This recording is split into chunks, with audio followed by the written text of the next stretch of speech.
It feels odd because it's like just a couple of days ago I was talking about the recap of the Bears beating the Giants 19-14, and here I am talking about previewing their matchup against the Lions on Thanksgiving. Life comes at you fast, but nonetheless, we are here. Hopefully all of you will have a great turkey day, and hopefully it's not actually eating dry-ass white people turkey, and instead you're doing what men do. Let's grill out on Thanksgiving, because that's what the hell I'm going to do. By hook or by crook, I'm grilling, dang it.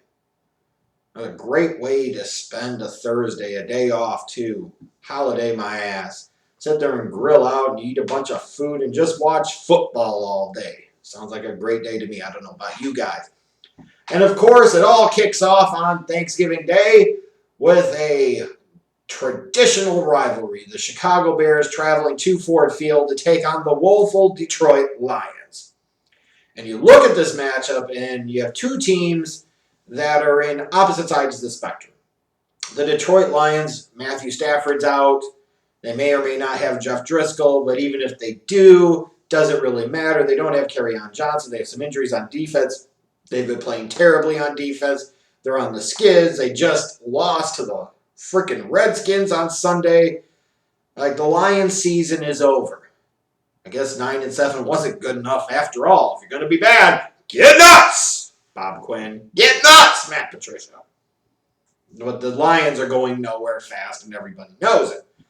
But on the flip side, this is a featured primetime game on Thanksgiving, which gets huge viewership. People will be sitting there eating their food, avoiding their family, and watching football. And the Lions, at least they always have the advantage of this, that every single year they know what to expect with playing on Thanksgiving. Every single year they play on Thanksgiving. Every single year they play at home on Thanksgiving. So as a result, nothing's going to surprise them. They are used to coming back on this short week and having to turn around and play on Thanksgiving. And as for the Chicago Bears, last week, wasn't really a get-right victory. It didn't really cleanse the palate at all. But a win is a win in the National Football League. And as crazy as it sounds for the Chicago Bears, I know it was against the woeful Giants, and they still got lucky to barely hold on to beat them. But hear me out for a second. As unrealistic and unbelievably unlikely as it is, the fact of the matter is the Bears still have something to play for. They could potentially still slide into the 6th spot in the NFC as a wild card team. And you say, well, there's no chance of that happening. And I agree that there is very little chance of that happening, but crazier things have happened. But if there is any chance of that to happen, the Bears have to take advantage of business and take care of the Lions here on Thursday on Thanksgiving. They have to. As you look at it, the Rams are only a game ahead of them, and frankly, you look at the Rams schedule the rest of the way, you could probably see another 2 or 3 losses coming. The Bears' only shot at making the playoffs at this point, realistically, is they have to win out, and they got to get help. The Rams have got to lose a couple of games. The Eagles have got to lose at least one more game. And then you look at the Vikings, and the Vikings schedule, just like the Bears at the end of the season, is not all that incredibly easy either. But if you could get, somehow, the Bears can get hot, if their defense can dominate, if their offense can suck not so bad, and all of a sudden you get to Week 17 and you're staring down the barrel of 9-6, taking on a Vikings team that is also 9-6 or maybe even 10-5, you could potentially be looking at a Week 17 play-in game, win-and-you're-in type of scenario. And then I know that's unrealistic, but it's all I've got right now. So I got to hold on to that hope until it is permanently extinguished. I expect it to soon be extinguished. Don't get me wrong. Don't be crazy here. But Bears have a chance. So they have something to play for here, whereas the Lions are playing for pride and not wanting to embarrass themselves and defend their home field. The Bears are trying to play to keep their season alive.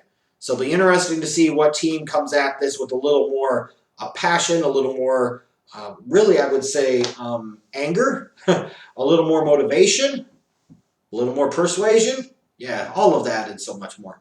But when you look at the match, it's the same thing as a couple of weeks ago. Can Trubisky do anything against this Lions secondary? Last time he did throw for 3 touchdown passes, but still didn't go over 200 yards passing. And the last time these two teams played a couple of weeks ago, Jeff Driscoll had his moments. He made some really nice play against his Bears defense, and at moments they struggled with the Lions just a little bit. It still was enough to hold on to victory, but my goodness.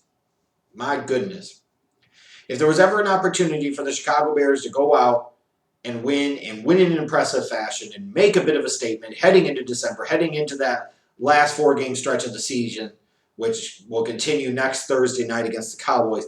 This is the place, this is the here, the now, and the time to do it. I wish I could just come on here and be so confident and say, well, the Bears, that's what they're going to do. I'm a homer, I'm a mark for them, and I believe in them, and I just don't. I totally would expect them to probably struggle with the Lions again. They beat them a couple weeks ago. I think they'll beat them again. Because I think the Lions are heading the wrong way really, really fast. But I still expect this to be some type of like 16-12, 16-10 type of game. I hope it's more exciting than that. I hope there's more offensive action than that.